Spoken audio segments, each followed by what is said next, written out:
Soma hiki.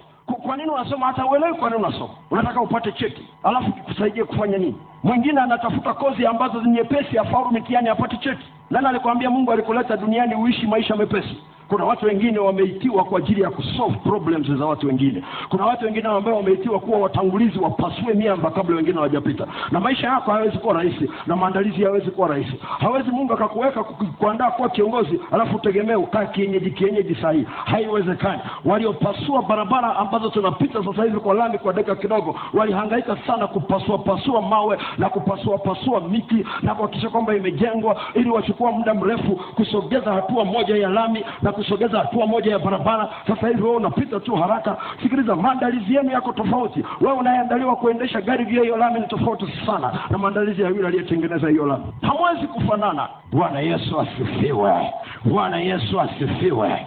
Oh, haleluya. Ndani yako ukishaona picha ya mbele, yale maneno Mungu anayokusemesha yanakuwekea na kitu kinachoitwa uvumilivu. Ndio maana Ibrahimu hakurithi ahadi tu kwa imani. Biblia inasema kwa imani na uvumilivu. Haiwezekani Mungu akupe vision ukakosa uvumilivu. Ukishaona mtu hana patience ya kusubiri future yake, ujue ndani yake hana maono.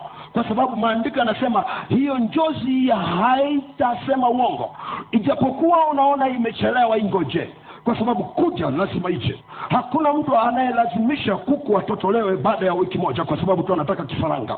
Mtu yote anayejua siri iliyoko ndani ya yai anajua kifaranga lazima kiatamiwe siku 21. Jaribu kukipasua kabla. Uwe na uhakika hutapata kifaranga. Na juhudi zako zote za kukilazimisha kitoke pamoja, utaharibu matokeo.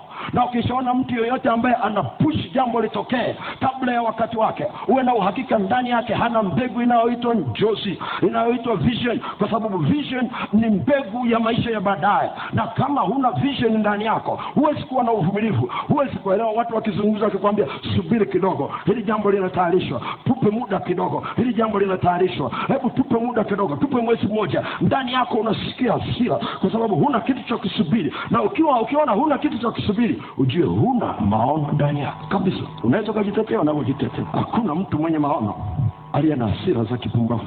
Hayupo. Tafuta, hayuko.